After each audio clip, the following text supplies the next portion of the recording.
Oh, a bookmark. I like reading over your shoulder because it helps the comprehension. As I watch, I'm like, so much goes over my head.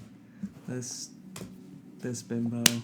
Now we're on to reading the James Joyce of Rexburg, Idaho. Okay, chapter 4 of Sam. If you're new, welcome.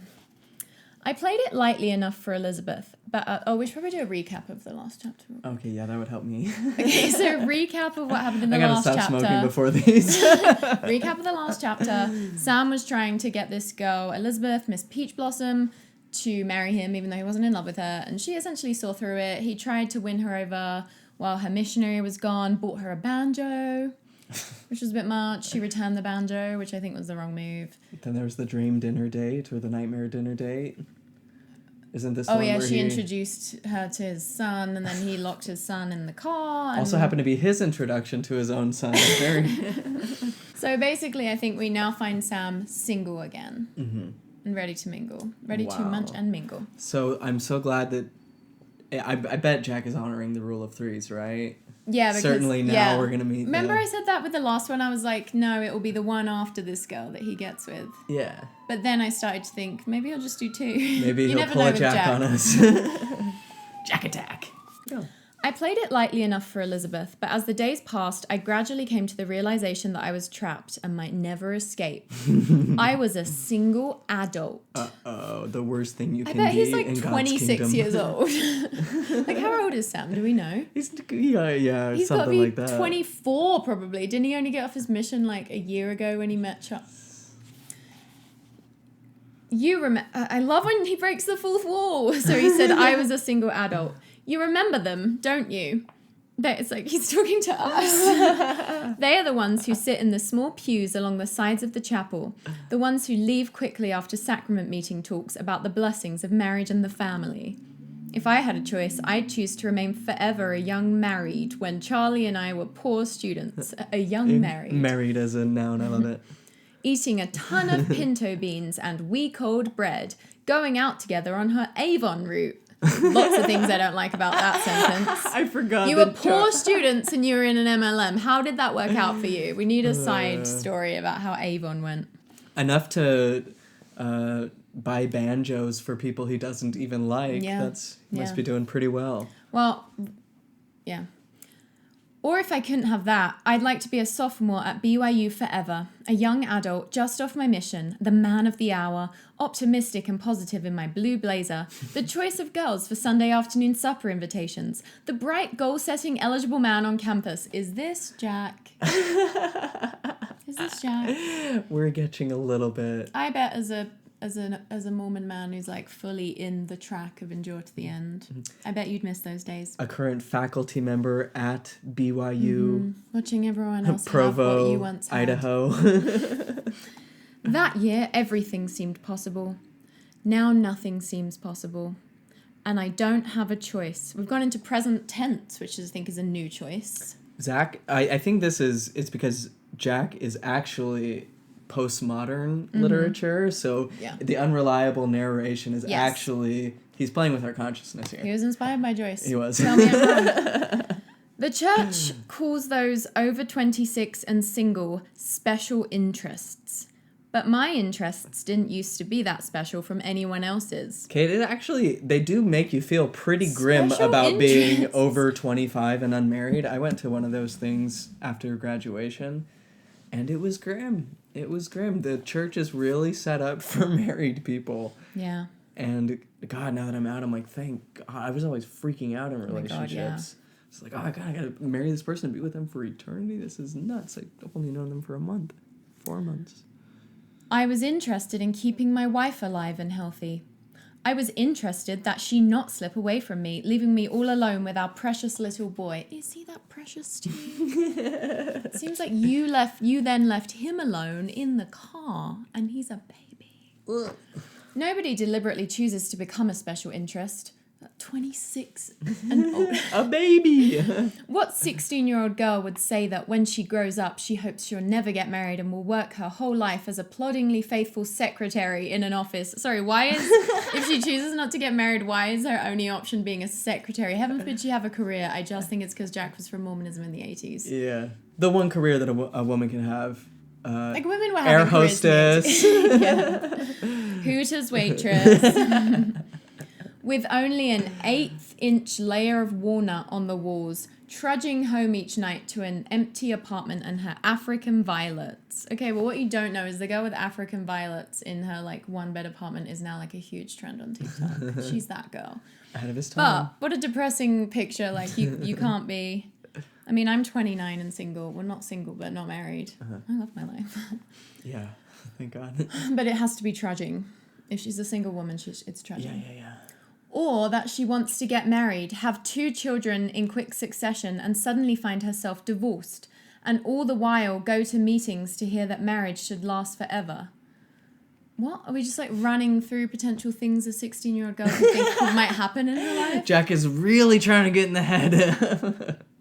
Also, nobody chooses to become a special interest. Why do you then jump to like what 16-year-old girls are feeling rather than like what 16-year-old... Like, why not use the experience why not write what you know and say, like, what 16-year-old boy, maybe, because you were once a I don't know, it's just a bit of a weird choice.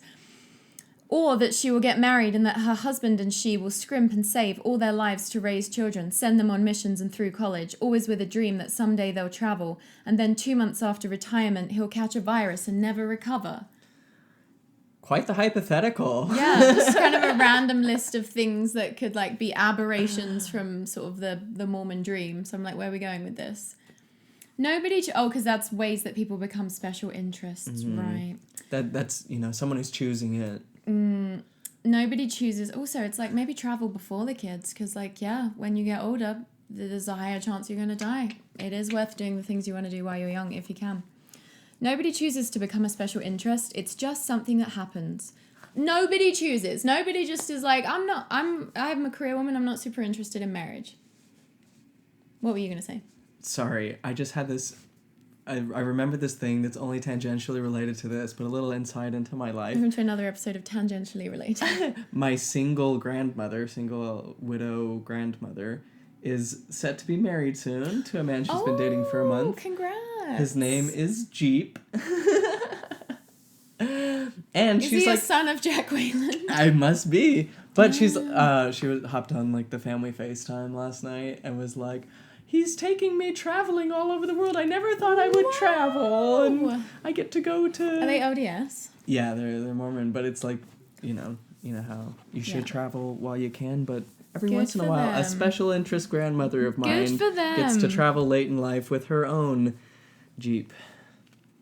Just connecting some wires here. Yeah. I mean, what is creativity but like the universe finding ever more novel ways to connect? Ain't that it, folks? All of a sudden, you find yourself the father of a 2-year-old boy, and your wife is gone, and you're alone. I am a special interest. I mean, totally, we're reading your book. I mean, yeah, it's niche. This is a long chapter. A week after Elizabeth and I had jeweled our last banjo, the eldest quorum president called and asked if I would home teach with Brother Porter. He picked me up on a Tuesday evening near the end of February in his pickup with a new camper in the back. The back fender sported a sign that read... When guns are outlawed, only outlaws will have guns. We're in full Reaganville here, aren't we? Nice camper, I said as I got in. Yeah, brand new. Guess how much I paid for it? Gee, I don't know. Go ahead, he grinned. Just guess. Hate when people make you guess. It's like not fun for anyone. I hate guessing games. I shrugged my shoulders. I don't know, maybe $600? $600, he snapped. Are you kidding? It's worth at least $1,700. Oh, I said. An uncomfortable silence settled in. So guess how much I paid for it? I really don't know. Go ahead and guess. Okay, let's see. I'd say $900. His smile deflated. Yeah, he said, looking very disappointed. How'd you guess? Just lucky. It's a steal, isn't it, at $900? Sure is, I said, playing his game. Or he'll shoot me. You bet, he said, running his fingers through his thinning hair. I've already been offered $1,400 for it, but I won't take it. No, sir. I can't... Is this character being cast in a negative light? I can't really tell. I'm like, is Jack anti-gun? No, he wouldn't be. Jack is showing us the complexity of identity beyond good and bad characters. Yeah. He went into some detail on how he happened to make such a good deal, and I found myself in the role of admirer, needing only to say occasionally, is that right? And boy, you really did well, didn't you? Finally, at a stoplight, I asked, who are we visiting tonight?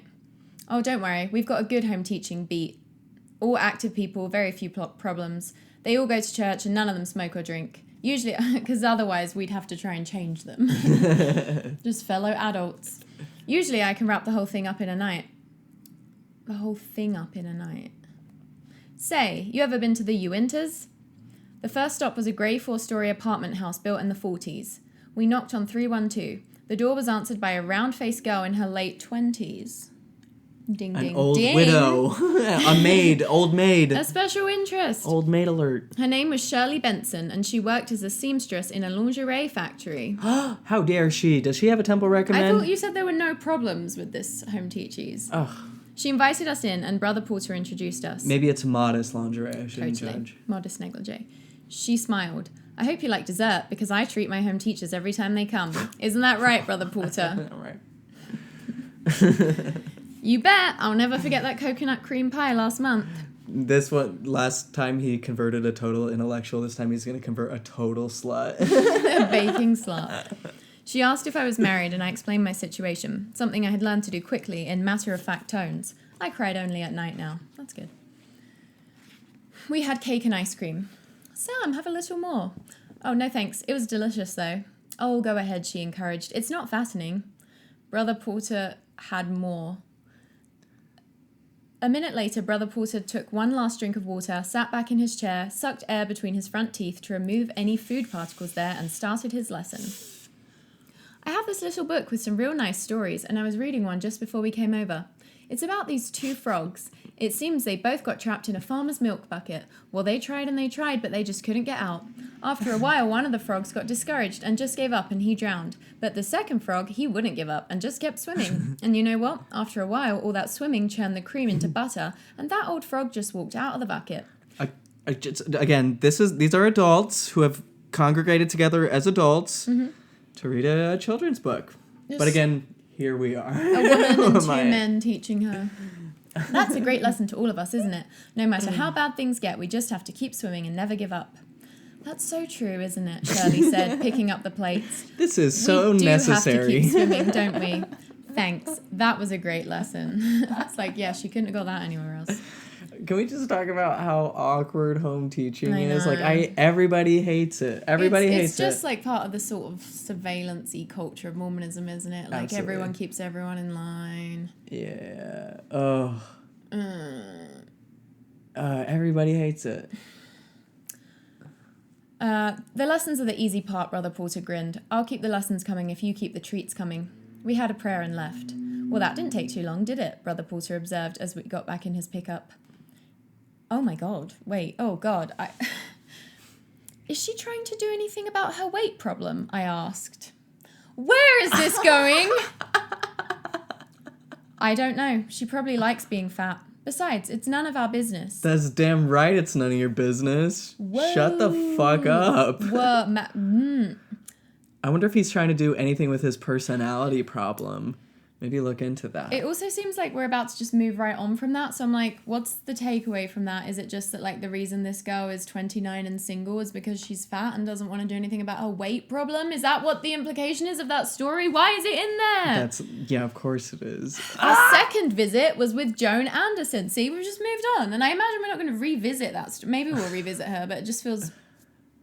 Yeah, I think he's highlighting that, again, we're just meeting all kinds of potential suitors who aren't worth our attention because and we're just learning a little too nugget much cake and ice cream. Yeah, I know. And they had her say it's not fattening, which I don't know. It's kind of like a promotion of this idea that like fat people don't know what like is fattening and what isn't. It's just like perpetuating this like narrative that they're like less intelligent, and it's like absolutely in denial. We all know basically the same shit about like nutrition. You know what I mean? Like, yeah, it's stupid. Our second visit was with Joan Anderson, a divorced woman in her early 30s with a 2-year-old named Melissa. Oh, early 30s, so she's not going to be a prospect. 3 months ago, she had been living in Denver with her husband, but one day he left her for another woman. Is this going to be a rule of threes within the rule of threes? Like I the hope third so. one is a third? That would be pretty good. Joan had moved to Salt Lake City so her mother could babysit for her during the day while she worked as a waitress in a pancake restaurant. All the jobs that the women have. I'm like, just have one woman with like a career job. Not that there's anything wrong with working in a lingerie factory, but it's like all the men in the story have like, he's like a computer engineer and You could be a waitress. You could be a part-time model. She opened the door, saw us, and gasped. Oh, I forgot you were coming. Gee, everything's a mess. We don't mind, Brother Porter assured her. Besides, we won't be long.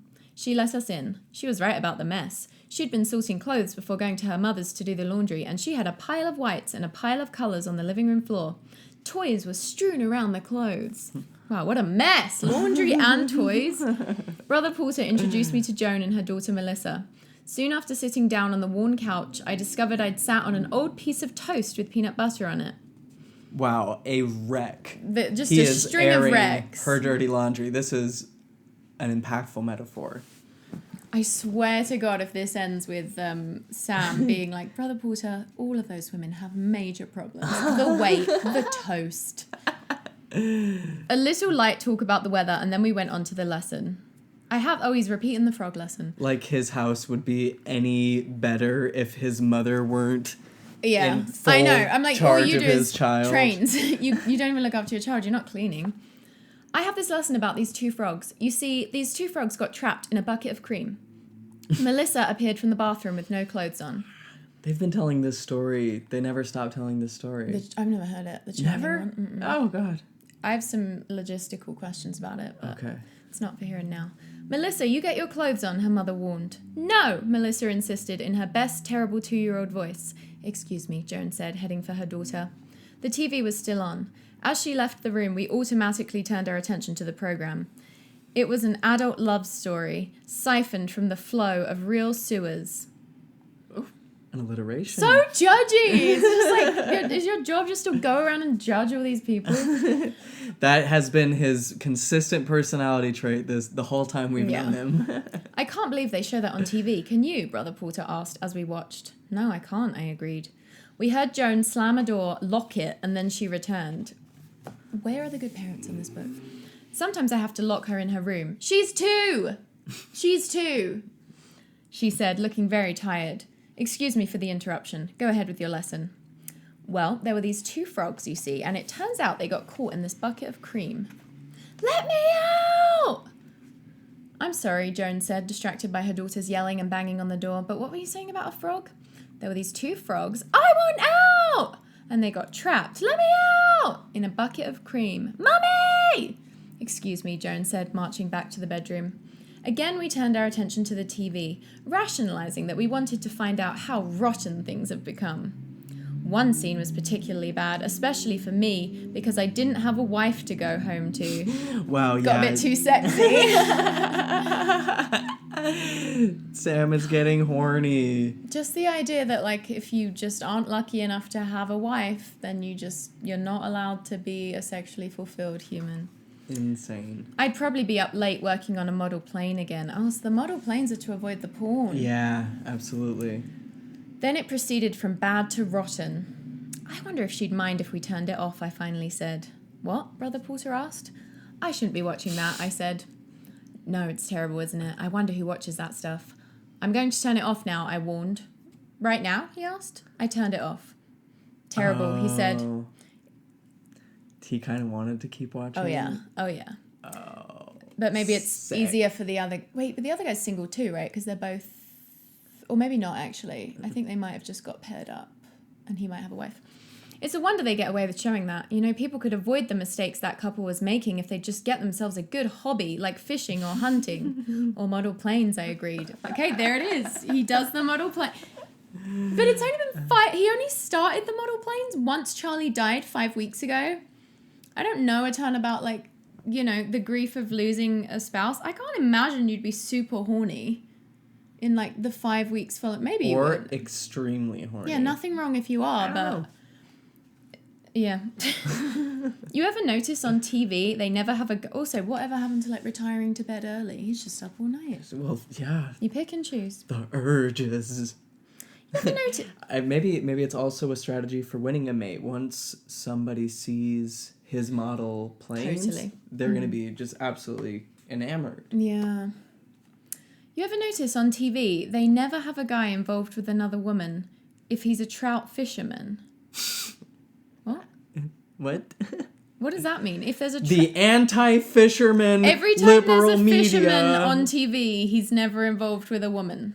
Fishermen don't get banged on TV. They're always doing the deadliest catch or something. No, I get what he's saying. You know how he said fishing will help you avoid smut? You ever notice on TV, they never have a guy involved with another woman if he's a trout fisherman. So fishing is the answer to not cheating on a spouse. Oh, that's You right. heard it here first. Joan returned with It's Melissa. nothing another woman can do for you that a fish cannot. Joan returned with Melissa dressed in pajamas with the zipper pinned shut. Oh, I'm glad the zipper was pinned shut on the 2-year-old. I'm glad they added that detail. Now, Melissa, you listen real carefully because I'm going to tell you a nice story. It's all about these 2 frogs, and one day they got caught in a big bucket of cream. Melissa drifted out of the room. Melissa's like, I'm not a pioneer. I don't have to I'm 2. whip up butter from cream. We don't do that Seriously. anymore. Before Brother Porter could get the frog out of the bucket again, Melissa appeared from the kitchen, covered from head to toe with flour, looking like a grinning ghost, tracking White as she walked. Melissa! Joan yelled, chasing her, spanking her hard. She's 2. If she's old enough to reason, why would you hit her? If she's too young to understand reason, why would you hit her? It just sucks because it's like the way that the vast majority of people, especially Mormon women in the 80s, this woman was likely prepared to be a parent, and these circumstances under which they became parents, they're like just so unprepared, and so it's like, oh, you see people parenting very poorly, and it's like, it sucks because they're 19, 20 a lot of the time, these girls in the 80s. Your brain hasn't even fully developed yet. You haven't healed your own childhood wounds or even confronted them. Like, I think it's pretty typical apparently for people to like confront their childhood wounds around 30. Not always true, but their Saturn returns for those who celebrate. Also, like, going from the way that parenting used to be done in a more communal, tribal setting to, like, putting all the pressure of child rearing onto a single mother who is responsible for all the domestic affairs and sometimes having, like, a side job. Like, it's just insane, the pressure that's put specifically on women in our mainstream culture. yeah. It's too much. So spanking her hard, sending up little clouds of flour with each whack. A second later, a White screaming Melissa was hauled into her room and locked in again. Oh, that's so sad. See, it's interesting reading books from the past because you really see, like, so much of what can be, like, negative about media is like, just the stuff that's background noise in the book, because it's just, you know, like the sexism of Charlie. It was just, like, the backdrop of the story. It wasn't really, the story wasn't about that. No. And I feel like it's like that with this, like, just bad parenting. I mean, it seems like there's kind of a tone of, like, this woman isn't holding it together, but, you know. I think the moral in Jack's mind is, like, not a good wife. Like, yeah. it's not really about It's her just being like, a struggling anything. Yeah, or that's it's true. just like, whoop, not eligible for You're my right. affection. I was Goodbye. hoping they were going to have some kind of, like, no, yeah, of course, it's just about showing, like, what made each of, literally, the first woman, what made her Fat. ineligible, fat. Second one, too annoyed at her daughter, yeah. can't control her daughter. Bad single mother can't hang. Is not going to be able to take care of his kids. Like, he would be any better. Like, I he know. locked his own kid in the literally car. did Like, that. could She's not perfect handle. for you. You didn't like, that other girl was like, that's child abuse, and you got annoyed at her. So, like, this seems like a great match for you. Mummy, let me out. Joan looked as though she might cry, but she didn't. She just collapsed into her chair, held her head, and asked us to finish so she could get the mess cleaned up. Oh, sure, Brother Porter assured her, and quickly polished off the frog story. Even the fact that she feels like she has to entertain these men and be like, yeah, just tell your story because I know that, like, I need to do this for you. Right. Like, stop your story and help clean up. Seriously. Like, isn't that what home teachers are supposed to be for? Thank you, she said numbly after being told to keep swimming. Yeah. We'll help you clean up, I said. There you go. You don't have to. We're world authorities about cleaning up flour from kitchen floors. Of course we would like to stay and help, Brother Porter backpedaled, but we have other appointments tonight. Call and tell them we'll be a little late, I suggested. One is an old lady who goes to bed at 8:30. Then we'll visit her tomorrow night. I go People bowling have tomorrow lives. night. We'll go right after work then. That's when she does her little bit at the burlesque show. By then I was already sweeping, so he decided to help. Sometimes a frog can't escape the bucket all by itself. Okay, there's something there. was something there. Is this the beginning sproutings of some redemption? Is Sam like, becoming a good person? I think so. Well, I mean, that was kind of a new... You know, he just, like, helped because he was like, she doesn't need this frog story. She needs us to help her clean up. Wow, the cross of being a single man has really opened his heart. The next day, about 5:30, Brother Porter picked me up again. Well, 2 more visits and we'll have it wrapped up for another month, he said. The first one is Sister Hilton. She's a retired school teacher, lost her husband a couple of years ago. She's doing all right now. Completely active in the church, so we don't have to worry much about her. You only have to worry about people and feel concern if they're inactive. Yep. She even does genealogy. I usually just visit with her a couple of minutes. Completely active, okay? He stressed again, so I'd know she was problem-free. Okay, I said. That's absolutely the same thing. Here we go again. The primary indicator, the barometer of a person's wellness. Completely active. How good and morality. She lived in a small house. There was a broken board on one of the steps of her porch. Mess. Careful of the step, Brother Porter warned me well in advance. We can't stay long, Brother Porter cautioned as we sat down after the introductions, but we just wanted to drop by and see if everything is all right. Just fine, she said. You're healthy and strong? Fit as a fiddle. Got enough food? Certainly, she said, sounding a little insulted. How about family home evening? Well, there's just me now. But do you have yourself alone at family home evening? Well, we'll count you as having it. Our lesson today is about these 2 frogs. I was sitting near a window. There was a continual stream of cold air pouring into the room on that cold winter day. I turned around to look. She didn't have her storm windows on, and there were large cracks that needed caulking. I wondered how much her heating bill was. Oh my God, Sam's being thoughtful. The room was filled with the usual kitchen knickknacks given long ago and never discarded. Horniness will drive a man to all sorts of... It was what you'd expect from a retired teacher, with the exception of a giant potted palm near the door to the kitchen. A teacher would never have a palm. It was 7 feet tall and extended well into the room, something you might find in a musty second-rate hotel, not in her tiny house. So it just goes to show you, when things get rough, we have to keep swimming, and that's our lesson for tonight. A live tree in the house? Yeah. Someone asked me the other day if Mormons have plants.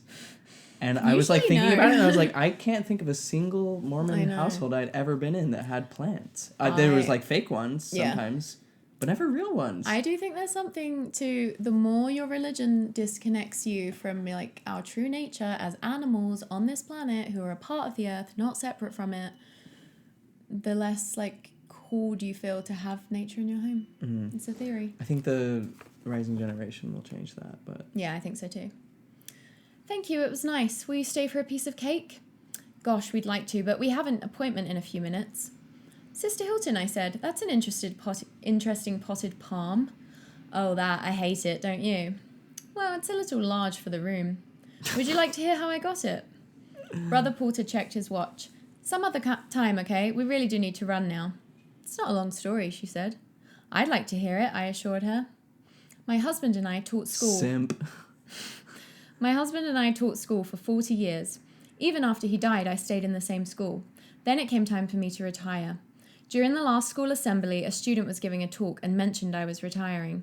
I saw a look of shock pass over the principal's face and knew he'd forgotten to get me anything for my retirement. Brother Porter jangled his keys. What a bitch. Gun guy. Of course, I didn't want much, but it was clear as day that he'd forgotten. After the regular program, he got up and gave a little talk about my retirement.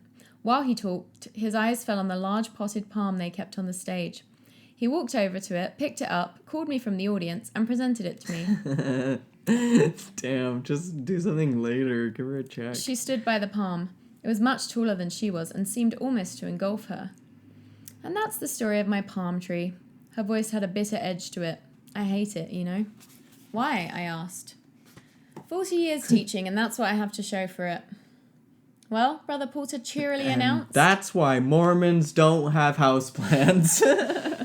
That's such an interesting story. He stood up, ready to leave. But you keep it, I said. Yes. Why, if you hate it so much? No question mark, period. Mm-hmm. Because we have a common bond, don't you see? We're both discarded and useless now, so we stick together. It wasn't the palm's fault. Yes, we hate each other, but we're all we have now. That's a stretched metaphor to imagine someone. So they do have family home evening. Her and the palm. That's all. Sounds like an innuendo. Yeah. Oh, yeah. Remember that Pink song, You in Your Hand?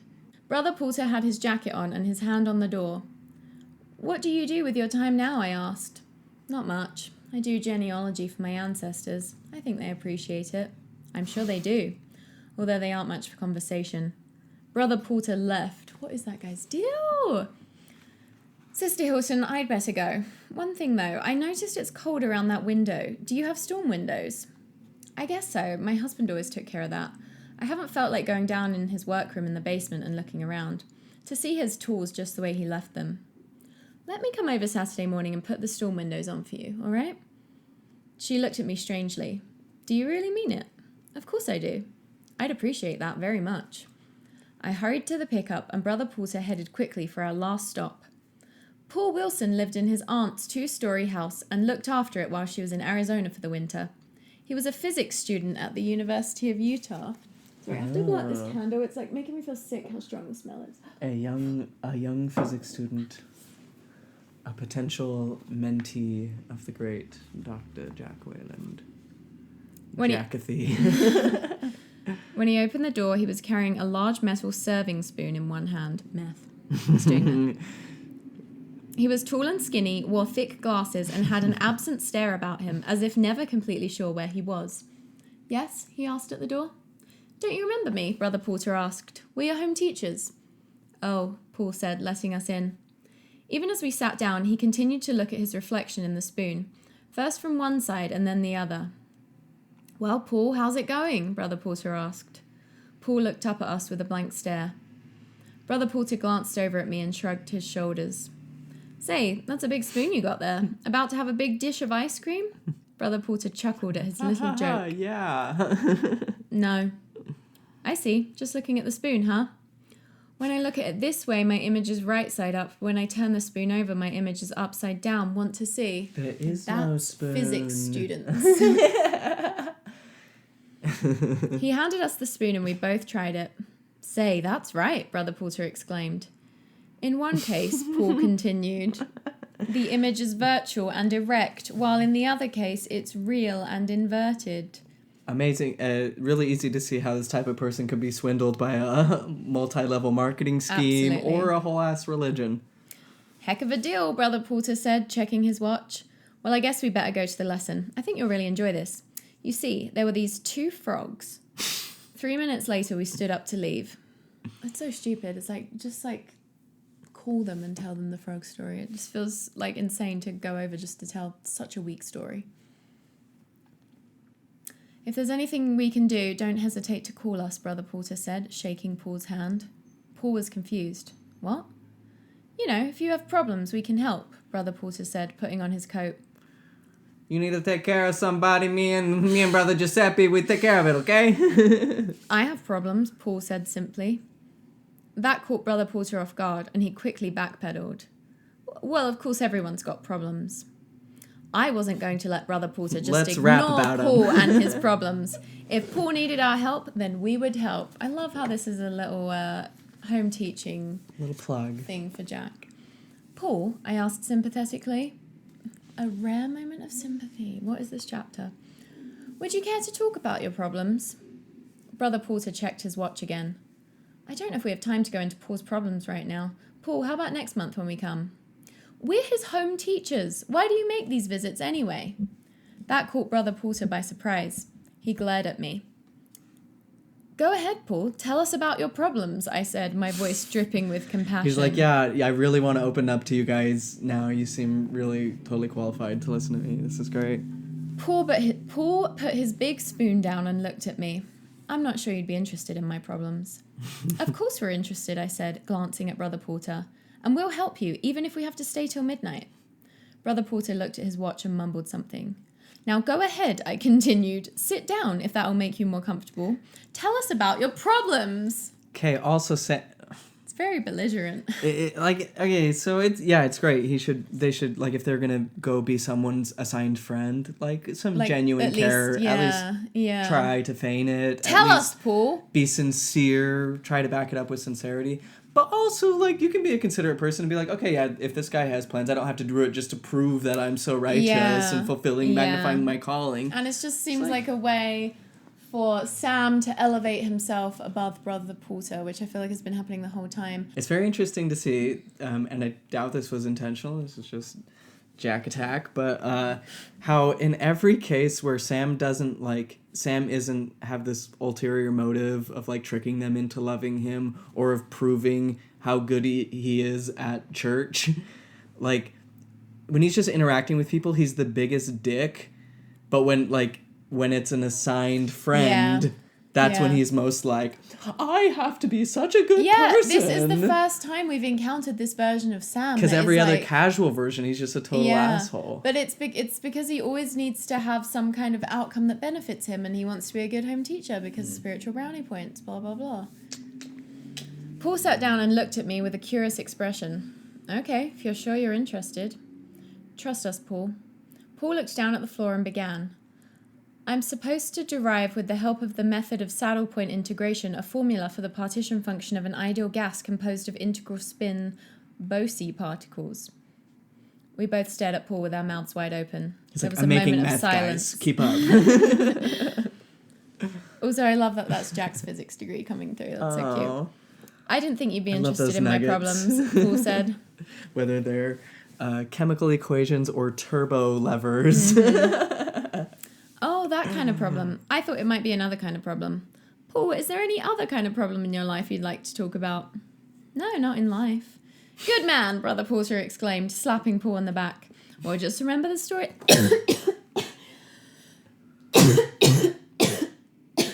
All right, bestie? Yeah, that came on. Came on like a Sam with two banjos. I think it's the candle. I really feel like I got irritated by it. Good man, Brother Porter exclaimed, slapping Paul on the back. We just remember the story about the frogs. It gives us a lot to think about, doesn't it? Sure do. Yeah, if you ever find yourself in a bucket of cream, when life gives you a bucket of cream, stomp it till it's butter. Mm-hmm. Yes, I've been thinking about it, Paul said. See there? Brother Porter smiled triumphantly at me. I wonder why the farmer didn't take better care of his cream. We got a run now, Brother Porter announced, escaping to his pickup. On the way home, I told Brother Porter about offering to install Sister Hilton's storm windows. Do you think that, like, because Brother Porter, okay, he has, like, the pickup truck, he has the gun thing, he's kind of presenting as, like, the rugged, you know, like, conservative American man. Rural. Archetype, yeah. And don't you feel like sometimes in Mormonism, like there are a lot of those, there are a lot of people like that in Mormonism, but it's almost like, it seems like there's this divide sometimes where they're kind of trying to paint this guy, Brother Porter, as like a Jack Mormon and Sam's like the real deal. Mm. It's like there's this hierarchy of like the people that end up being like, you know, top of the pops in Mormonism is like the ones that are like the more like quiet and... Do you know what I mean? That, like, fake sincerity or real sincerity or... Oh, yeah. You know what I mean? And then Brother Porter kind of seems like he has, like, more interests outside of church, potentially. Like, he likes his guns, he likes his trucks. He likes watching movies that are getting a little too racy. Yeah. And so I just think that's interesting how, like, that's the archetype that his character is written to be. Because, yeah, it's not usually, although there's a lot of, like, guns, pickup truck people in Mormonism, they're not in the average, like, Utah ward, like, the bishop. It depends. Like, this is all, like, so obnoxiously general. But, you know what I'm saying? Like, you can see, like, the difference. Yeah, there's a dichotomy. And I felt that. Like, I often felt like there was that more... Yeah, like, the intellectual, the deep doctrine, the, like, heart is so in it. I'm not good at anything else, so I'm doing good at church to feel like I have an identity. And you don't imagine Peter Priesthood as being like pickup truck and guns and necessarily. Not necessarily. Although, anyway. But maybe that was it probably depends on where. Yeah, for a few minutes. Because you take your average Idaho ward. Yeah, I was thinking that too. Even Utah. On the way home, I told Brother Porter about offering to install Sister Hilton's storm windows. Fine, go ahead. Can you help? No, I'm going to get some more wood for our fireplace. A few minutes later, he parked his truck in our driveway. 5 years of 100% home teaching, he said proudly. It's good you visit them every month. I guess so, but you know what? You seem to care about them a lot more than I do. Maybe because I'm single like they are. He's developed empathy for his fellow singles, his fellow special interests. Wow, even through the hardest, most difficult tribulation that a person can go through, he was able to come out a stronger, better, more empathetic person. And if he can do it, we can do it. If you want, I'll talk to the Elders Quorum president about having you work with them. Maybe you can help them, Sam. I shrugged my shoulders. I don't know. I'm not sure I can even help myself. Let me give you a little advice, he said. Okay. Just keep swimming, and before you know it, that old cream's going to turn to butter. Wow. What is up with Mormons and frog metaphors? They also have the one about the boiling pot of water. That's what I thought it was going to be. What are these Mormons throwing all these frogs in buckets of shit? Leave the frogs alone. Leave the frogs alone. That was a character-dense chapter, which I liked. It's nice seeing a writer's ability to write multiple characters quickly in succession. Yes. With just such real and raw accuracy and insight into the human condition. Yeah, really managing to capture the complexity of identity. It would be a shame to reduce anyone to any one particular... You can be both completely active and fat. Who knew? This is progressive for the 80s. Yeah. Also, there's like no better test of like Mormon virtue and spirituality than being able to find even the most mundane things the most spiritual. And there's something to that. Like, it's good to, you know, try to find the good in things and, you know, suck as much marrow out of life as you can. But there comes a point where it's like, okay. These are grown-ass adults. Like, okay, it's, you know, in the last book, it was like finding favor in something that the rest of the world was like, okay, we got to move on from this, which is dealing with indigenous people as the Lamanite project that we, the white saviors, are coming to fix. Jack trying to find the spirituality and doing that thing that most people were uncomfortable with for good reasons at that point. And now it's like home teaching, the thing that nobody likes because everybody can see through. Well, most people can see through a fate, like an assigned friend. Yeah. But even that, Sam is out to prove that he can do that better than anybody else. Even if you don't have any redeemable qualities, not a single personality trait that others would find good about you, if you're a good enough home teacher, a good fake friend, then even you could get married. Even you. Yeah, that was the first time we saw Charlie's influence coming through with Sam, which was nice. You know, that had Charlie energy. She would want to fix the window. I like to believe that Charlie is here with us. I mean, how could she not be? Like, the Sam that exists now is inseparable from Charlie. Yeah. Like, he's forever changed by her. That's, yeah. Aww.